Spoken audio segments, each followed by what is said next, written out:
Bu dəfə biraz öz həyat hekayəmdən sizə paylaşacağam. Paylaşma məqsədim də ən çox son zamanlarda eşitdiyim bu valideynlərin həyatımıza təsiri, niyə bu qədər müdaxilə edirlər? Mən uşaqlıqda özümü tanıyandan, nə istədiyimi bilməyə başlayandan həmişə özümü həkim olmağı arzulayarkən tapmışam.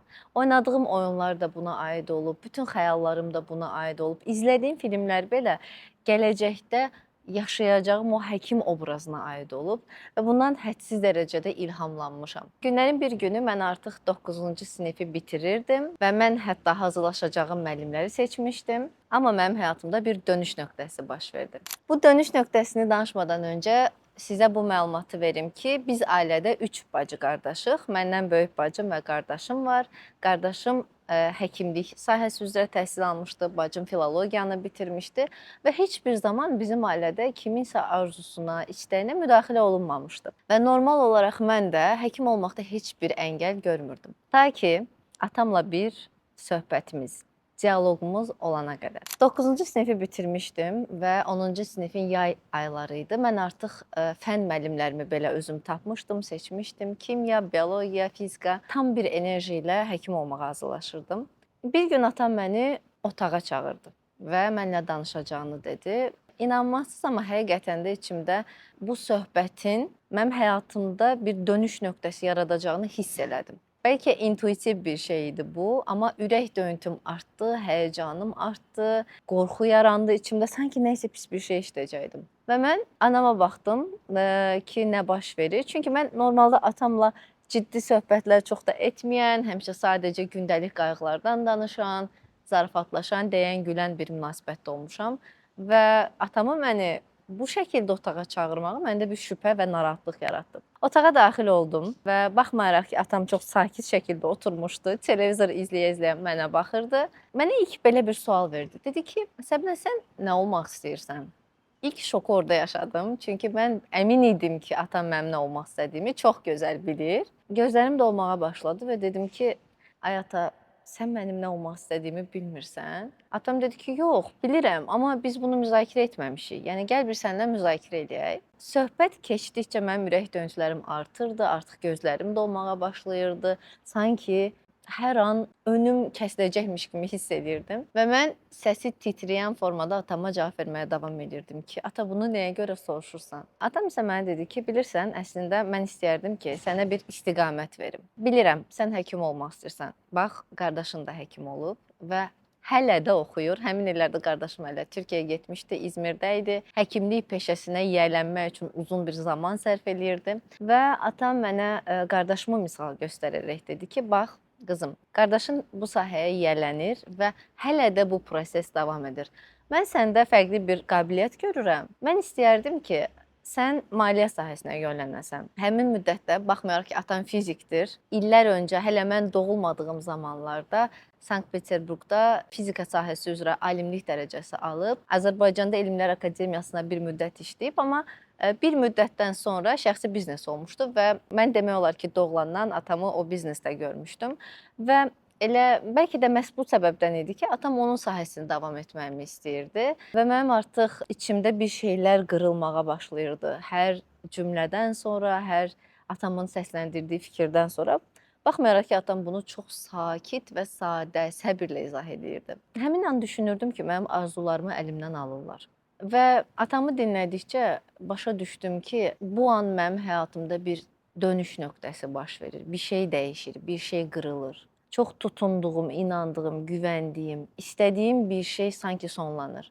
Çox maraqlı bir şey baş verdi. Mən əslində uşaqlıqdan nə istədiyini bilən və o istədiyinə sahib çıxan biri olmuşam, yaşımdan asılı olmayaraq. Və lazım gələrdisə, mən istədiyim bir şey üçün mübarizə aparacaq bir gücdə idim. Amma o an nə oldusa bilmirəm.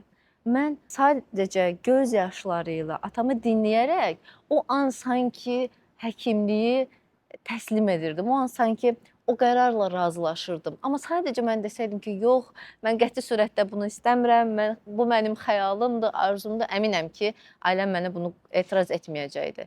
Bu təslimiyyətin sirrini o an heç başa düşmədim.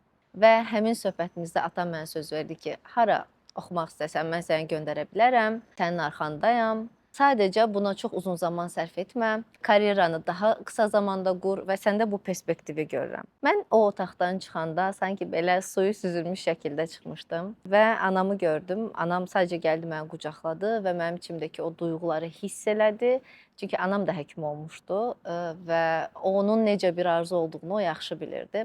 Yarım saat belə çəkməyən bu dialoqun içində çox fərqli duyğular yaşadım və o gün tamamilə içimdə bir şey qırıldı. Yəni sanki biraz o şən, enerjili səbnənin içində bir şey qırıldı və mən sakitləşdim. Hətta xatırlayıram, ailəm mənə əhvalımın açılması üçün şoppinqə göndərməyə çalışdı, gəzməyə göndərməyə çalışdı, amma mənə bunların heç biri təsir etmirdi.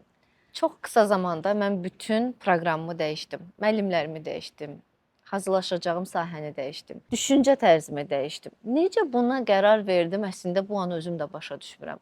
Əlbəttə bu əgər mənim heç marağımın olmadığı bir sahə olsaydı, bəlkə də mən onu seçməzdim. Amma içimdə bir yerdə maliyyəyə bir maraq, həvəs, yatqınlıq da var idi. Ona görə düşündüm ki, mən bu sahəni seçə bilərəm. 2 il ərzində hazırlaşdım, universitetə qəbul oldum, sonra maliyyə fakültəsini bitirdim və zaman gəldi, müxtəlif sahələrdə özümü sınamışam, müxtəlif yerlərdə, bank sektorunda, şirkətdə, amma tam o dolğunluğu tapa bilmirdim. Yəni texniki biliklərə malik olsam da tam doyum ala bilmirdim. Sanki mən bir ideya yaratmaq istəyirəm, mən insanla ünsiyyətdə olmaq istəyirəm və bunu qısa zamanda başa düşdüm. Beləliklə də içimdəki bu natamamlıq hissi və boşluq hissi məni şəxsi inkişafa doğru gətirdi. Artıq övladım dünyaya gəlmişdi, mən gənc ana olmuşdum və içimdə hələ də o tamamlanmayan arzular var idi, hansı ki bu mənim karyeramla bağlı idi və planımda xaricdə magistr etmək var idi və baxmayaraq ki, gecələr övladım yatmırdı, səhərlər çox enerjisiz olurdum, amma yenə də idmana gedirdim, ingilis dilinə hazırlaşırdım. Tək amalım öz sahəmdə ixtisaslaşmaq idi. Bir anda içimə bir hiss gəldi və mən özümü sorğuladım. Özümə dedim ki, Səbinə, sən həqiqətən də hal-hazırda magistr eləmək istəyirsənmi? Yoxsa bu sadəcə içində yarımçıq qalan, tamamlanmamış bir arzudurmu?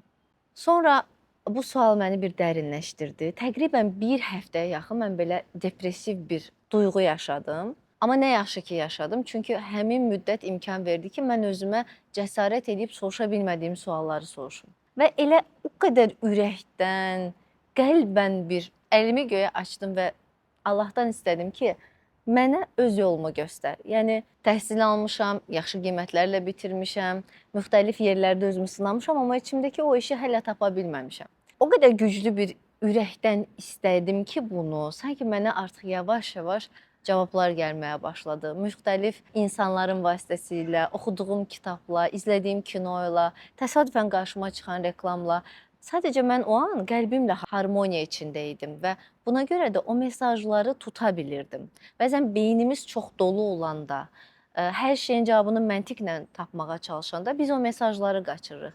Xoşbəxtlikdən mən həmin dönəmdə sakitliklə onları izləyə bilirdim. Beləliklə, ilk dəyişim anım, ad günüm ərəfəsində anam mənə çoxlu kitablar almışdı və mənim hələ ki onları oxuma fürsətim olmamışdı. Amma bir neçə gün keçəndən sonra mən xəstələnmişdim evdə və elə halsız uzanmışkən təsadüfən yanımda o kitabları gördüm. Birini əlimə aldım, açdım və başladım oxumağa. Oxuyarkən zamanın necə keçdiyini hiss eləmədim. Yəni o qədər dərinləşdim. O qədər marağımla üst-üstə düşdü ki, bir anda bir kitabı bitirdiyimi, növbəti kitaba keçdiyimi, belə-belə bu şəkildə şəxsi inkişafla, insan psixologiyası ilə bağlı çoxlu kitablar oxuduğumu gördüm. Elə bu işarətləri izləyə-izləyə mən nəinki Azərbaycanda, başqa ölkələrdə, xüsusən də Türkiyədə çoxlu təlimlər aldım və çox yeni bilgilər əldə etdim. İlk başda bu öyrəndiyim bilgiləri yaxınlarıma tətbiq edirdim. Görürdüm ki, insanlarda dəyişim başlayır. Özümə tətbiq edirdim, baxırdım ki, mən daha fərqli Səbinə kimi özümü hiss edirəm. Daha fərqli bacarıqlarımı tapıram, öz güclü tərəflərimi kəşf edirəm, zəif tərəflərimlə üzləşirəm. Artıq o qədər həyəcanlı bir duyğular yaşayırdım ki, şəxsi inkişaf məni ciddi şəkildə həyəcanlandırmışdı. Daha sonra Azərbaycana öyrəndiyim mənbələrdən insanları dəvət etməyə və müxtəlif seminarlar həyata keçirməyə başladım.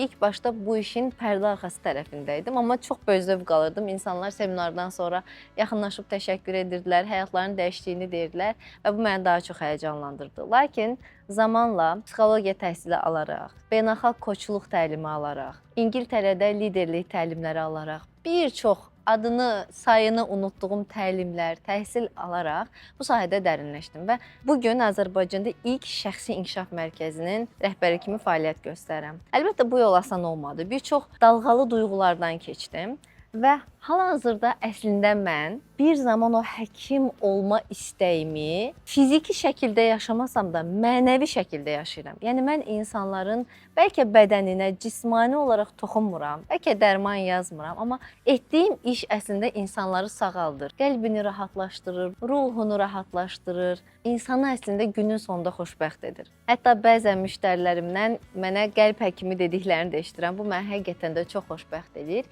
Eyni zamanda başda səbəbini anlamadığım, amma bitirdiyim bu maliyyə sahəsi də bugün mənə çox böyük bir qapı açır. Mən həm şirkət idarə etməsində bu bilgilərdən istifadə edirəm, həm bu sahəyə olan marağım get-gedə artır, həm də sonradan öyrəndiyim şəxsi inkişafla bunu bir arada tətbiq edirəm. İndi gəlin kənardan bu hadisələrə bir də baxaq. Bugün mən o atamla danışdığım dialoqa baxanda onunla üsyan edib, küsüb, inciyib getsəydim, içimdə atamı qınasaydım və yaxud da onunla barışa bilməsəydim, bəlkə də bu nöqtələrə gəlib çata bilməzdim. Bəzən Allah valideynlərimizin əli ilə bizim yolumuzu dəyişir. Biz zənn edirik ki, valideyn mənim həyatıma müdaxilə etdi, valideyn mənim həyatıma təsir etdi, mane oldu. Amma həyat sadəcə o andakı görüntüdən ibarət deyil. Biz sadəcə puzzle-ın birinə baxaraq bütün rəsmi görə bilmərik. Əlbəttə istəklərimizə sahib çıxmalıyıq, əlbəttə nə istədiyimizi bilməliyik, amma İçinizdə bir güvən hissi hər zaman həyata qarşı olmalıdır. Mən